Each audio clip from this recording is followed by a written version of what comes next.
खबरों में आगे बढ़ते हैं और बात करते हैं आतंकियों को लेकर। आतंकियों को ठिकाने लगाने के लिए जम्मू कश्मीर के कठुआ इलाके में एंटी टेरर ऑपरेशन शुरू कर दिया गया है, क्योंकि इलाके में हथियार बंद आतंकी देखे गए हैं। आखिर पूरा मामला क्या है, रिपोर्ट में दिखाते हैं।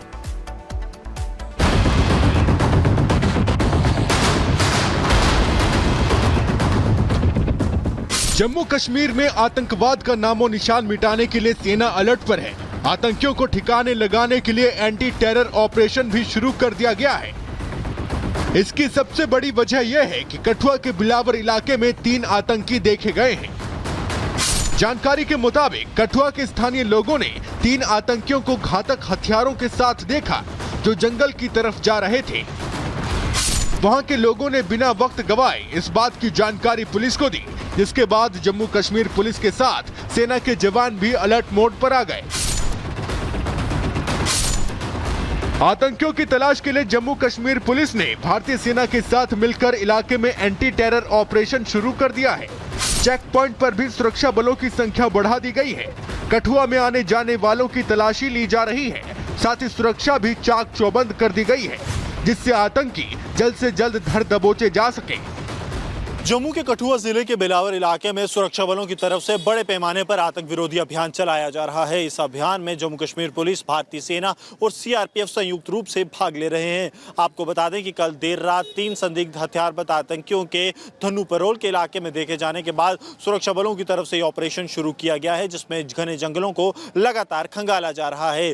खासतौर पर ये ऐसे जगह पर है जहाँ पर 2 आम नागरिकों की गला रेत कर 16 फरवरी को हत्या कर दी थी, जिसके पीछे सुरक्षा बलों और आम लोगों को यह लगता है कि एक आतंकी साजिश थी, जिसके बाद अब पूरे इलाके में सुरक्षा बलों की तरफ से बड़े पैमाने पर ऑपरेशन लगातार जारी है। सरजीवन कुमार के साथ Gursimran Singh, Republic media network. जिस इलाके में आतंकी देखे गए हैं वो वही इलाका है जहां 16 फरवरी को 2 नागरिकों की गला घोंटकर हत्या कर दी गई थी और उन हत्याओं के पीछे आतंकवादियों का हाथ माना गया था।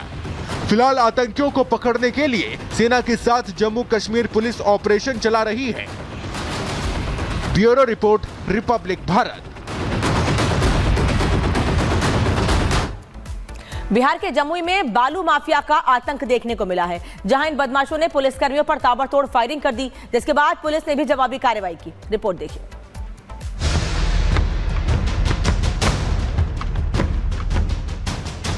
बिहार के जमुई में बालू माफियाओं का आतंक किस कदर हावी है, उसका अंदाजा इसी से लगाया जा सकता है कि पुलिस जब इन बालू माफियाओं का रेत से लदा ट्रैक्टर जब्त करने पहुंची तो इन्होंने पुलिस पर ही फायरिंग कर दी।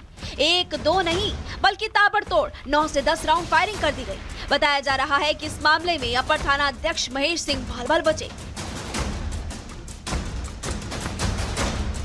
इसके बाद पुलिस ने भी जवाबी कार्रवाई करते हुए फायरिंग कर दी, जिसके बाद बालू माफिया अपने ट्रैक्टर और दूसरी गाड़ियों को लेकर मौके से फरार हुए, लेकिन पुलिस ने रेत से भरे हुए एक ट्रैक्टर को जब्त कर लिया। बता दें कि पुलिस ने छापेमारी के दौरान 7 से 8 अवैध बालू ट्रैक्टर्स की पुलिस ने घेराबंदी की ही थी कि तभी इन बदमाशों ने फायरिंग की। पुलिस ने जैसे ही जवाबी कार्रवाई की तो ये बदमाश भाग गए।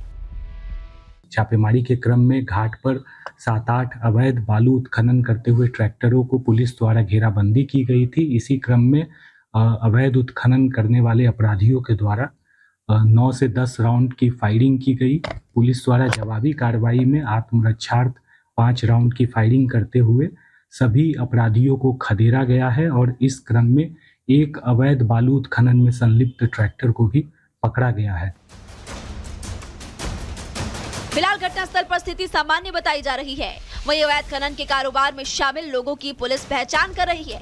साथ ही मामला दर्ज कर आरोपियों को पकड़ने के लिए छापेमारी भी जारी है। Bureau report, Republic Bharat. अब एसआईटी करेगी। एसआईटी में एक डीएसपी, एसएचओ, सांपला शामिल है। इसके अलावा चौकी इंचार्ज एसआई नरेंद्र भी एसआईटी में शामिल किए गए हैं। तो देखिए यहाँ पे पूरे मामले की जांच के लिए एसआईटी का गठन कर दिया गया है। हालांकि मर्डर मिस्ट्री को लेकर तमाम सवाल खड़े हो रहे हैं, क्योंकि हिमानी के परिवार के लोगों का लगातार ये कहना है कि पार्टी के लोग भी हत्या करवा सकते हैं, क्योंकि उनकी बेटी हिमानी राजनीति छोड़ना चाहती थी, यानी कि बहुत कंफर्टेबल नहीं थी वो, और कुछ ऐसा चल रहा था जिसके चलते परिवार को आशंका इस बात की है कि हत्या हो सकती है। क्योंकि जिस तरीके से पुलिस की जांच चल रही थी, हालांकि इस पूरी की पुलिस की जांच के साथ साथ साथ एसआईटी का गठन कर दिया गया है। एसआईटी में डीएसपी हैं, इसके अलावा एसआई हैं, इसके अलावा एसएचओ हैं। तो जो पुलिस के अधिकारी हैं उनको लेकर के एसआईटी का गठन किया गया है। जांच कर रही पुलिस की टीम। हालांकि जो बड़ी खबर है वो ये कि सूटकेस में आखिर लाश मिलती है तो सवाल ये कि हत्यारा कौन, मां की भी गंभीर आरोप है, गंभीर सवाल है। और सवाल यहां पर ये कि जिस तरीके से पार्टी के लोगों पर भी सवाल खड़े किए जा रहे हैं, तो क्या इस बात की भी आशंका है कि खुद की पार्टी के लोगों ने हत्या करवा दी हो। तमाम सवालों से जूझ रही है पूरी की पूरी ये मर्डर मिस्ट्री, और इसीलिए यहां पे एसआईटी का गठन किया गया है।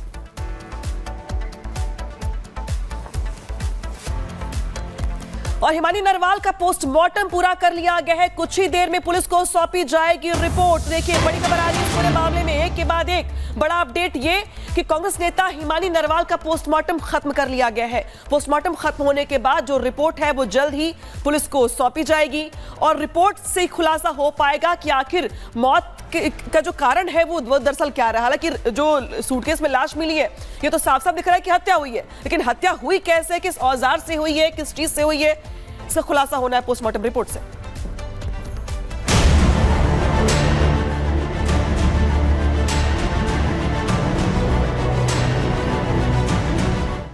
गले में चुनरी, हाथों में मेहंदी और सूटकेस में लाश। कांग्रेस नेत्री हिमानी नरवाल का शव शनिवार सुबह 11 बजे सांपला बस स्टैंड पर मिला था। शव को मिले कई घंटे बीत चुके हैं, लेकिन अभी तक इस हत्याकांड का खुलासा नहीं हो सका है। हिमानी की मां का दावा है कि हिमानी कांग्रेस पार्टी से जुड़ी थी, चुनाव लड़ना चाहती थी और चुनावी रंजिश में ही किसी ने हिमानी की हत्या करके सूटकेस में फेंक दिया।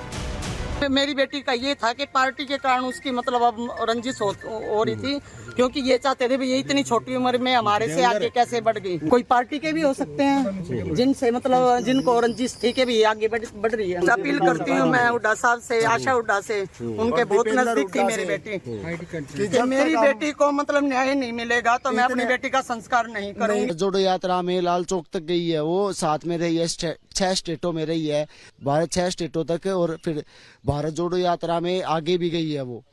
तो क्या कांग्रेस के नेता यहाँ पहुँचे? कोई नेता पहुँचा? एक भी नहीं, अब तक एक भी नहीं आया हुआ है। मुझे तो ऐसा ही लग रहा है कि कोई पार्टी का ही मेंबर है, सच्ची बताऊं तो, कि किसी पार्टी के मेंबर ने किया हुआ है। परिवार को जब से हिमानी की हत्या की खबर मिली है, पूरा परिवार परेशान है। परिवार वालों के आंसू नहीं थम रहे हैं, लेकिन परिवार के लोग इस बात से भी गुस्सा हैं कि जिस कांग्रेस पार्टी के लिए हिमानी दिन रात कैंपेन करती थी, आज उनकी मौत पर कांग्रेस का कोई नेता उनके घर ढांढस बंधाने तक नहीं आया। हालांकि मौके पे पुलिस पहुंचती है, फॉरेंसिक की टीम पहुंचती है, और जब जांच किया जाता है तो अंदर में एक महिला की लाश मिलती है। हालांकि ये भी कहा जा रहा है कि जब पुलिस ने जांच की और जांच में ये देखा कि उन नेत्री के गले में एक दुपट्टा बंधा हुआ है और उनके नाक से ब्लड निकला हुआ है, हो ना हो किसी के द्वारा उनकी हत्या करके उनके लाश को इस बैग में छुपाया गया है।